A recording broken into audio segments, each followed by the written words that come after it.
So my name is Alex Trickett, and I am a consultant to the sports industry, and for many years I worked at Twitter, one of the big social media companies, and while at Twitter I led all the sport partnerships. So I worked with a huge number of sports brands to help them to make good use of Twitter to achieve their editorial and their marketing goals. Some of the brands that I worked with, and before that I should say, I used to work at BBC Sport, so big UK-based news agency, and in between time I worked at a creative agency called Imagination. And I hope to be able to share with you some of my experiences working with a large number of sports brands, some of them here. Hopefully it's useful for you to understand some of the challenges they've faced and some of the solutions that they've come up with. And so that's what I prepared for you. First, I wanted to give you a little bit of context into the market that I think we face at the moment. And it's a market which is dominated by mobile video. So this will be no surprise to you. But if you look at the lines that start back in 2013, the white line is for mobile devices. It was maybe 15% of all mobile video, of all video was on a mobile device just 4 years ago. And now we're at 60%, and soon it will be more. So the movement towards mobile video has been huge, and that presents a huge opportunity, but also challenges. And it's projected also that by Cisco that 80% of all internet traffic will be video by 2020. So this presents opportunities and also challenges. Video is pretty much the only thing now that social media companies care about. They set their algorithms to show your posts if it has video. So on Facebook, for example, a video post is going to come into people's feed a lot more because that's the content they want. And they want that content because they can sell against it. Video advertising formats now drive all of the dollars in social media companies. And just to illustrate, if you look at YouTube, 1 billion hours per day of video they announced this year. So, you know, I mean, it's a huge number. Twitter, while I was at Twitter, in the last year I was there, we saw 220 times growth in terms of video on Twitter, and 90% of that was on mobile devices. And Facebook, I'm guessing here because there's no official number, but it's well over 20 billion videos per day, and many more on Instagram. So this is an opportunity because it's huge, but the challenge is that we now have so many different devices and so many different ways to consume video. How do you stand out? How do you make an impact with your video? And this has become harder because there's so much choice. And it's also demanded of us that we change the way that we tell stories. So this chart on the left-hand side, the top chart is what I consider to be a traditional storytelling arc. This is maybe lent itself to a 30-minute documentary on television. So you set up the scene, you build up suspense, you set some challenges and complications, and then maybe 25 minutes in, you reach a climax, you resolve everything, and the program ends. This was a model that worked for TV for many, many years, and it still works in certain situations. But with mobile video, it doesn't work like that, because people's attention span is reduced. So what we find, I think, is that you now need to think about a 2017 social story arc where you do the complication and resolution in a mini form in the first minute. You need to draw people's attention, and then maybe you roll out for a longer format and play the same arc again, but you have to grab people's attention quickly. And also we see difference in the way that people tell stories. Historically, it was the broadcasters, a news broadcaster or a celebrity or a pop star, and these were the people who broadcast. But now there are many more people who broadcast. There are new storytellers, so how do we as organizations involve these people and help them to tell our stories? And then more basically, there's a change in the way that people view stuff. So if you're looking on a mobile phone, it's usually very portrait. It's not landscape mode, it's portrait. So video needs to be made specially to fit that format. And we've also seen the return of subtitles. Charlie Chaplin, I don't know how many of you know Charlie Chaplin, but You know, when he was doing his stuff 100 years ago, it was subtitles, it was music, but mainly subtitles. And now subtitles come back because on Facebook, 85% of people don't have their sound on, and therefore we need to show people the text, otherwise they won't understand what's going on. So how do we take advantage of these opportunities? And I just want to show you a few examples from a lot of European, but some also American sports brands who are doing things right. And first, this is a very simple one, but GIFs, they're 30 years old, I think, this month. They've been around a long time, but they're still really popular currency on social media. They work very well for a number of reasons. They're easy to use, they're mobile friendly, they're high impact, they're emotive. They give you the ability to express an emotion without writing it. So, you know, this first one, that's just, you know, the greatest player in football.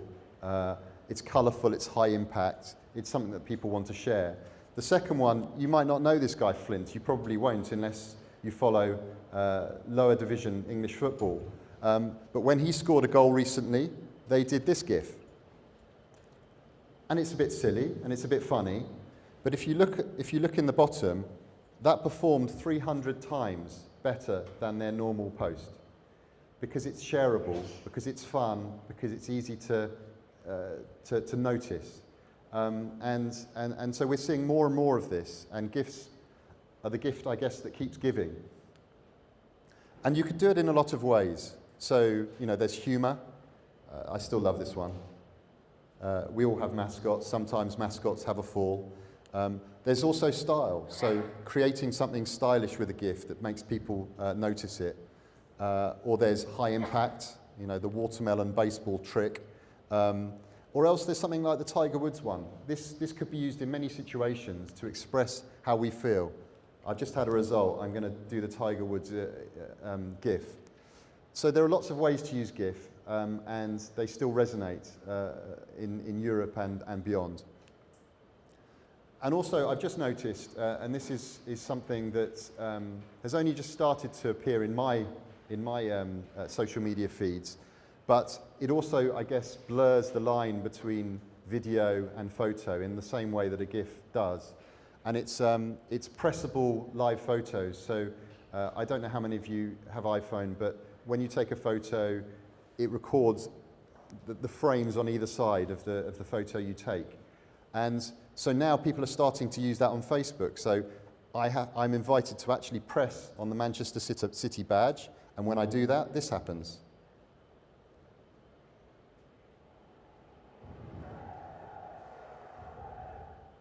So it's a little visual surprise, but I think also will be popular. I could see a Christmas advent calendar being done like this. You reveal each day and a new image comes out.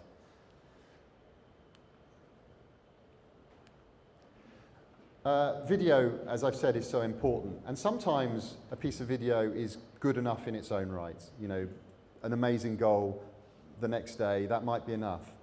But often, in order to stand out, to grab the attention, we need to do more than that.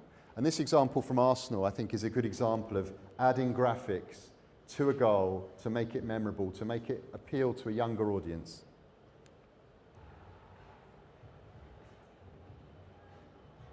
So that was a wonderful goal by Giroud, I believe, and it's made better by the enhancement of the scorpion, and people remember it and they share it, and that video stands out. This is an example from the NFL, and they score a touchdown, and that's great. But what they now do is they overlay some data on top of it to make people understand just how good a throw it was from the quarterback. And you'll see that now.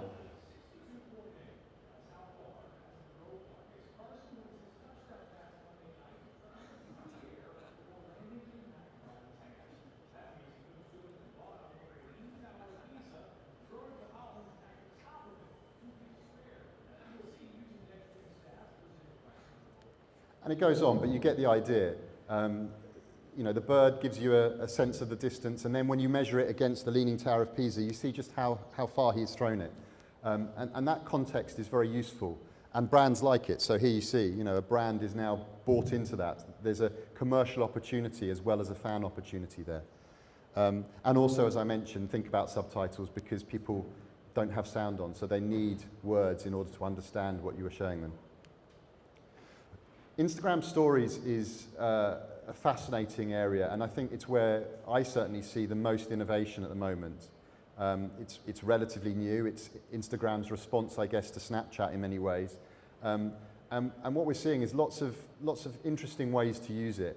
And I'm almost seeing it now as a sales tool. You know, it's the swipe up to sell. And you'll see this from Chelsea here. So they tell the story each time they play a football match.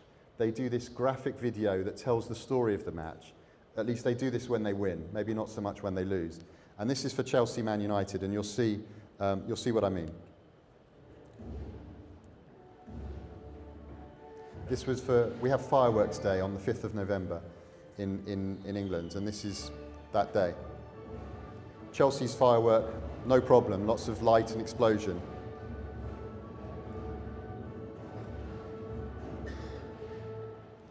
And then you tap Man United's firework. Not so good. So it's quite funny, and they did this because Chelsea beat Man United in that game. Chelsea win, and then they say, look, swipe up for the match report. So they're drawing your attention with something colourful, with some images, with some video, and then swipe up to read our report, to go to our website. And similarly, Spurs do this, but they take it a step further. So here's their version. This is Tottenham.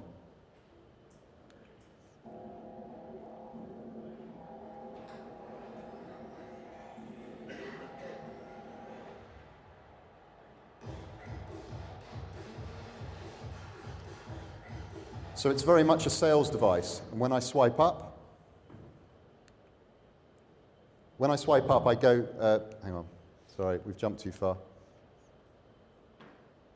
When I swipe up, I go to a page where I can buy the tickets. And then if you extend that further, and you go to the Los Angeles Clippers website, when you go into their website, you now have 360-degree imagery so that you can select your seats and see exactly what the view is in your seat. So you're seeing a journey from Instagram that starts with big, bold video, takes you into the website where you have an opportunity to sell tickets or merchandise or whatever is important to you.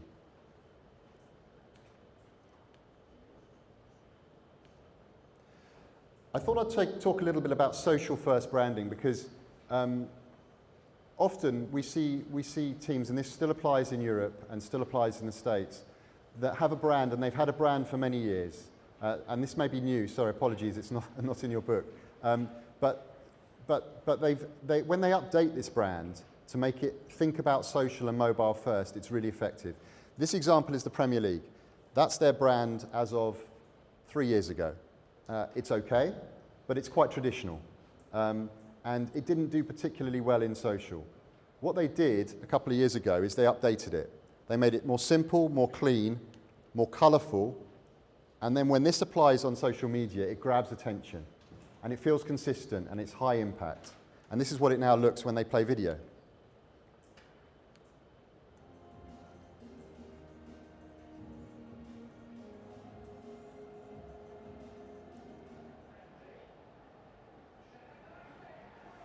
So now when I see the bright fluorescent colour and I see the swirl at the beginning, I know it's Premier League, I know I want to watch it.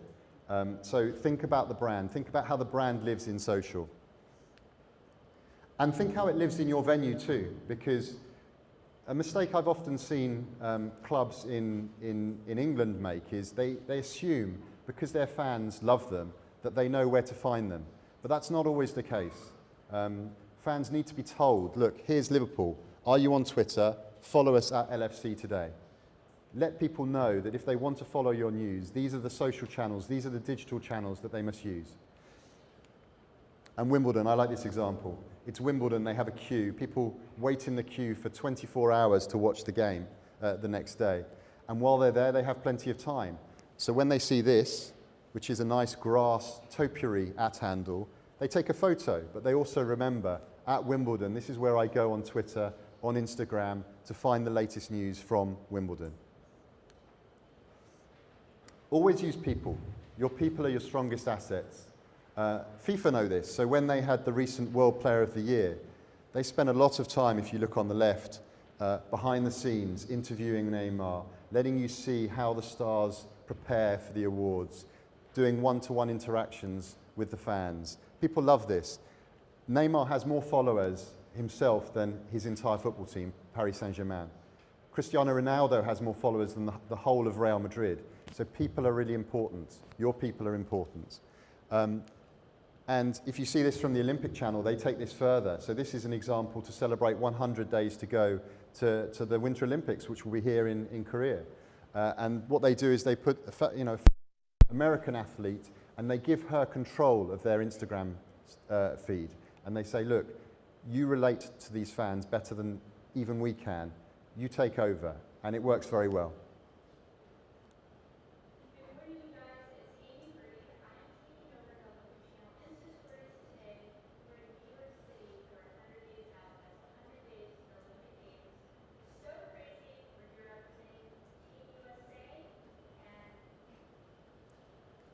And so it goes, and she's messing around with her friends, but people relate to that content, they want to see it. And similarly, Real Madrid, a day in the life of Sergio Ramos. I think this was on Snapchat. We're just seeing what his life is like, and people are curious about that. What is it like to be a multi-millionaire footballer? What does he do? How does he live? If you can open the doors to that, you engage with your fans in a real and meaningful way. And I think a really good example of the power of people came at the finals of Major League Baseball. So, you may remember that the Astros, they won, and it was a great series. And some great content came from the teams, and it did quite well. But what did best of all was human stories, like this one, which is crazy and weird and wonderful, but people like to see it. And what happened is one of these fans watching in the car park had dropped his hat, and the other fans are throwing it back up to him. And people caught that on video, and it did amazingly well. It's quite hard to see. The hat almost falls, and then it goes back up.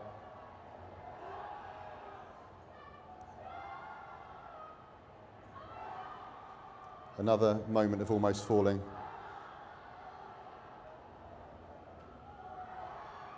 And it's finally back with its rightful owner. And that's exciting to people. It's unusual, it's fun, it's personal. And that, if you look on the bottom again, 200,000 retweets, 450,000 likes. That's a huge amount of engagement. So observational stuff does well. And similarly, and this hasn't loaded quite right, but this is a marriage proposal. And this did amazingly well for Major League Baseball. All of their content performed okay, but this did the best because it was a player turning around to his girlfriend at the end of the match and proposing to her. It's a human story. Influencers are probably the biggest shift that we've seen in this area. It would be unthinkable 2 years ago that this would happen. I think this is an amazing story. But what you have here is, the most marketable and the biggest following sportsman in the world, Cristiano Ronaldo, more than 300 million followers across his social platforms. And Nike, one of the biggest brands in the world. And between them, they think, okay, look, Cristiano Ronaldo, I've got a fragrance, a perfume to launch. Nike, we've got boots to launch. Our brands aren't even big enough to do this with the target audience, the very specific target audience we have in mind. So we're going to use a YouTuber, this guy Road to Shore, one of the sidemen, and he's going to do it for us. And so we're going to fly him out to Cristiano Ronaldo's house, and he's going to have a penalty shootout.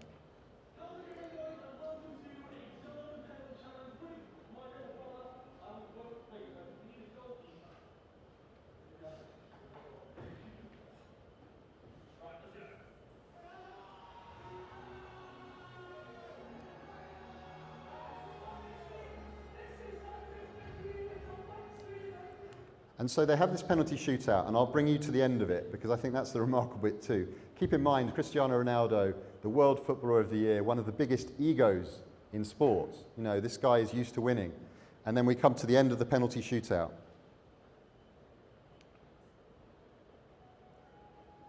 We can't see it, that's a shame.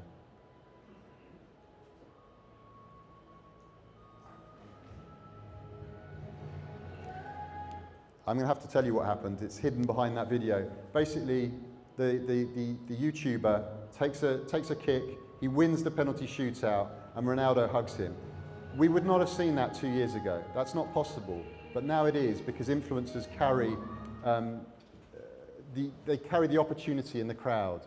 And so you need to treat them on their terms. They need to tell a story that is authentic, and they need to tell it on their terms. And when they do that, it can help you in a very powerful way.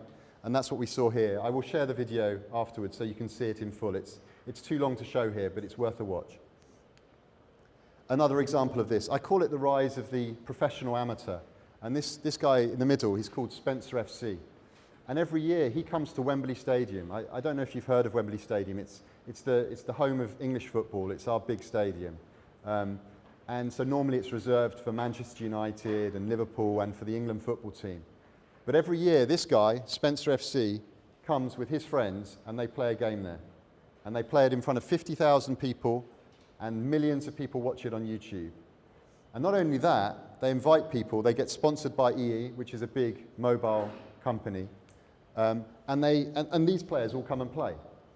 You know, Steven Gerrard in the middle, one of the greatest ever England players, and Liverpool players. I'm a Liverpool fan, so he's a hero for me. Rio Ferdinand, Robbie Fowler, David James, etc. These huge superstars want to come and play with Spencer FC, who's a guy who's never played football professionally in his life. And then Spencer's team wins, and you know, even Getty images are there taking pictures. This is a shift in the way that we think. It's not just about professional sport, it's about people who love sport. How do we embrace that? How do we get people who love our sport to tell our story powerfully for us? And this is also, I guess, about the community. So if you look at the guy on the left is the world boxing heavyweight champion, a guy called Anthony Joshua. He's an English guy. He's huge. You wouldn't want to get on his bad side. But people celebrate the community by getting normal people to undergo his training regime. So could you lift weights like Anthony Joshua? Well, let's see. We'll devise a program for you, and then we'll play that out. We'll show you how hard it is to be a professional sportsman. So he tries, and he fails, but that's great because it tells the story of sacrifice for professional sport. And sometimes it's humour. So you'll see here, I don't know if you've seen this is from Thai football. He hits the penalty, he thinks his team is out, and then look, the ball spins back. Incredible, right? People want to see this stuff. So if you celebrate weird and wonderful things in your sport, people will appreciate it because it's what they're talking about too.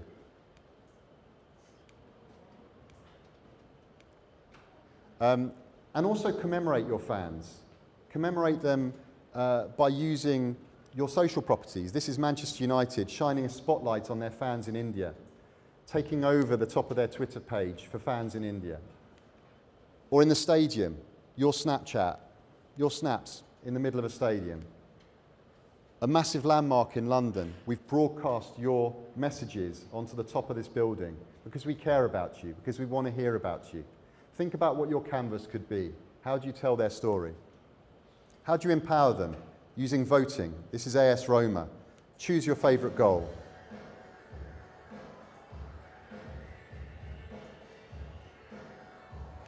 In the fight to stand out with video, we're seeing interesting split-screen video, which is quite effective. It tells the story well. Or else use Instagram stories to give people choices. This is Aston Villa. They do something good here, which is the idea that we're going to take you on a tour and you choose the situation, the scenario. What they do wrong is this guy isn't the right person to present it. You can barely hear him, and also he's just not very charismatic on a social media platform. What you need to think about is how to find the right host who can tell the story properly. But ask people, give them a choice.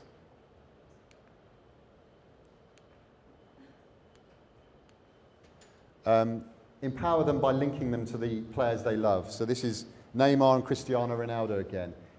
They're looking at messages. They're given messages by FIFA. They then pick up an iPad, they sign a photo, and they send it back to that fan. That's a connection between me and a player that I idolise. If you can do that for your fans, that's so powerful. And Wayne Rooney, when he got his 50th goal for England, They made a flag that was as big as this room to pass around Wembley. And they made it up of tweets that were sent to Rooney 50. And then Rooney himself started to interact with people who'd sent those messages. Again, so powerful. I feel like I'm in the stadium, even if I'm thousands of miles away.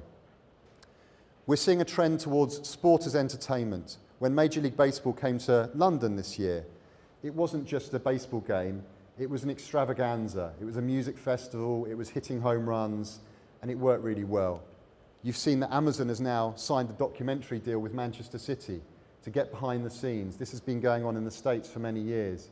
This is a trend I think that will continue. Sport as an entertainment beyond the pitch. And how do you do that with your players and your teams? And golf. European Tour is very creative. I recommend you follow them if you do not. This time, they're before the Dubai Classic, and they take a few players into the desert, and they're challenged with driving 300 yards down a very narrow road, dead straight in the desert. And eventually, they manage to do it. This is after maybe half an hour of hitting golf balls into the sand.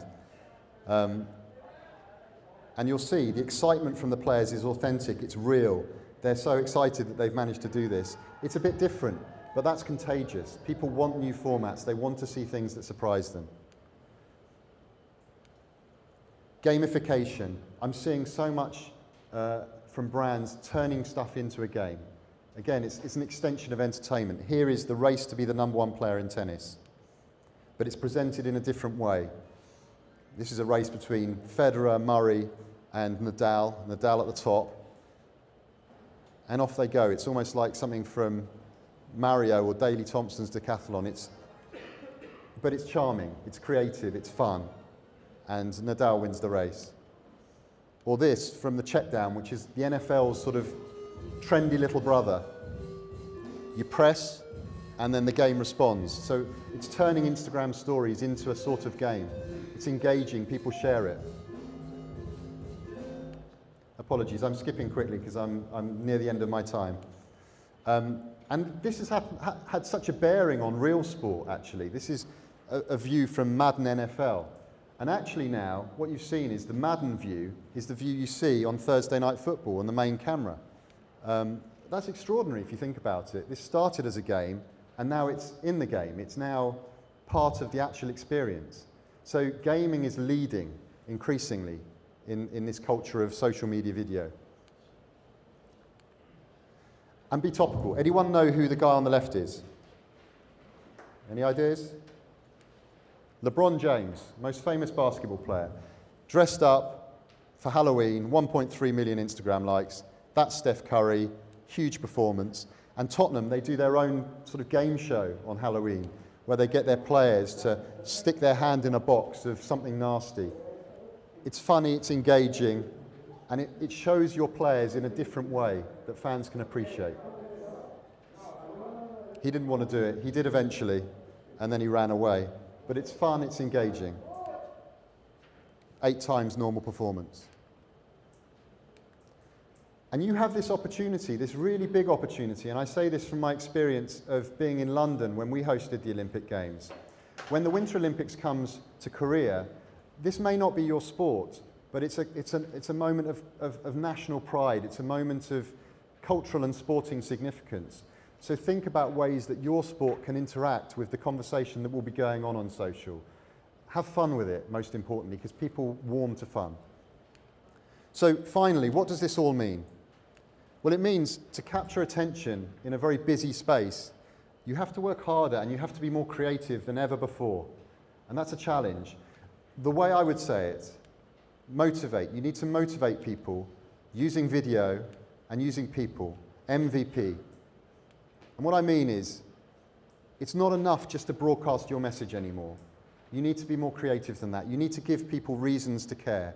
Reward them, access, votes, gamification. They need to understand why they should do this. They have so much choice. Video, because video is everything in a 4G world. We're consuming so much of it. It will be 80% of all internet use. But it's not enough just to drag and drop historical, traditional video. GIFs, data overlays. We didn't get to virtual augmented reality, but there's a whole new chapter there. And people, because people follow people. They don't follow organizations first. They follow people because we identify with other human beings. So get everybody from your chairman or owner or CEO to your influencers with the players in the middle. Get the most out of them. Put them to work on social wherever you can. Get them to tell your story for you. MVP. And that's it from me. Thank you very much for your time. I will be here during the afternoon and I'm happy to answer any questions. Thank you.